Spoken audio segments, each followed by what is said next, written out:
CTET या TET pass करना कोई बड़ी बात नहीं है और उसमें सिर्फ पास नहीं होना है, अच्छे नंबर से होना है। क्यों अच्छे नंबर से पास होना है, क्यों सिर्फ पास होना जरूर नहीं है? तो मेरी बात आप ध्यान से सुनिए। हमारे आसपास भी कई ऐसे स्टूडेंट हैं जो जिसने सीटेट या पास किया हुआ है लेकिन उसका सिलेक्शन नहीं हुआ है। क्यों नहीं हुआ है? कि उसका मेरिट नहीं बन रहा है।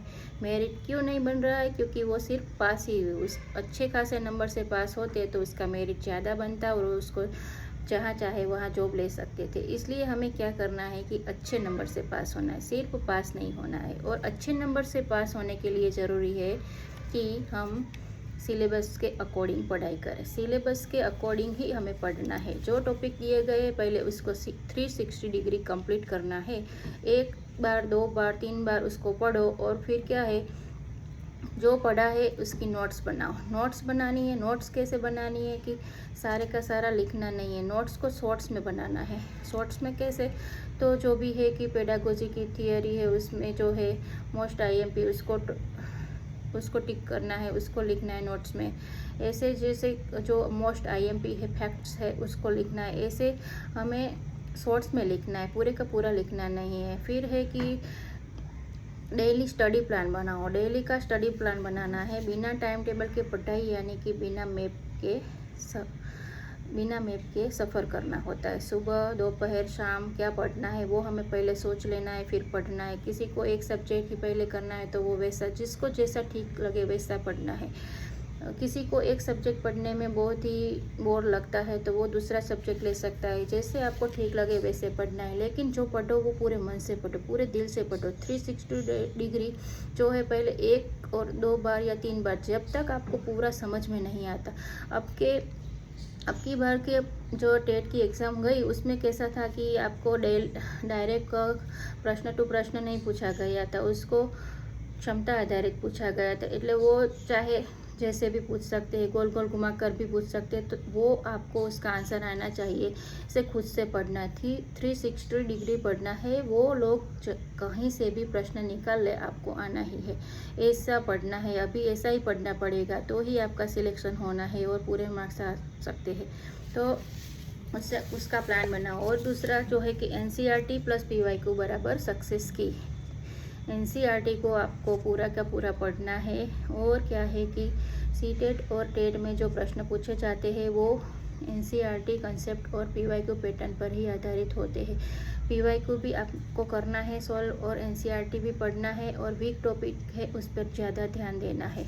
और फिर है कि डेली एमसीक्यू की प्रैक्टिस करनी है। सिर्फ पढ़ना काफ़ी नहीं है, आपको उसको practice plus practice plus practice करनी। जितना आप ज़्यादा प्रैक्टिस करोगे उतना आपको ज़्यादा समझ में आएगा।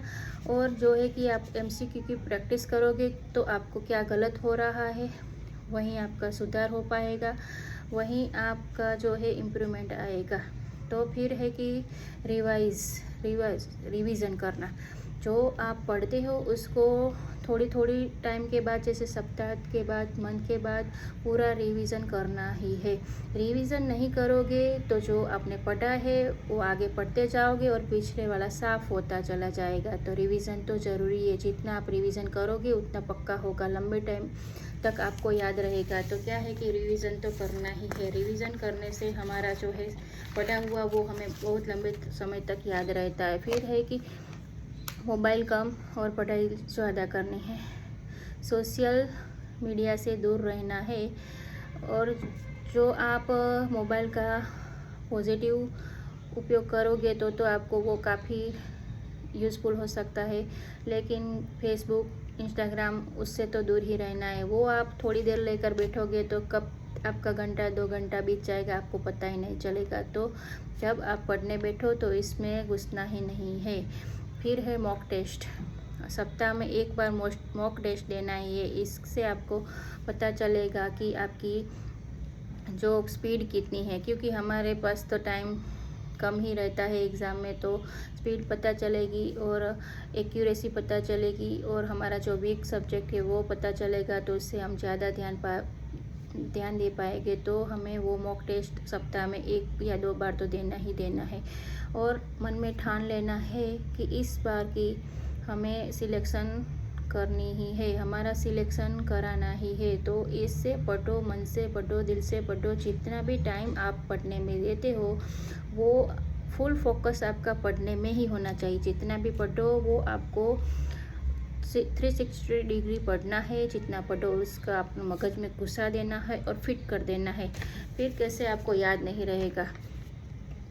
जितनी देर तक आप पढ़ते हो पढ़ने में ही ध्यान देना है, फुल फोकस करना है, कहीं और ध्यान भटकाना नहीं है। और बस जब तक सिलेक्शन ना हो मन में ठान लेना है कि पढ़ना ही है, बस पढ़ना ही है और पढ़ना ही है। बस ऐसे आप दिन रात एक करके पढ़ो। फिर मेहनत करोगे तो फल अवश्य ही मिलना ही है, यही सोचना है और मेहनत करनी है। और देखना जितना आप मेहनत करोगे उतना आपको सफलता मिलनी ही मिलनी है। तो जय श्री कृष्ण, राधे कृष्ण।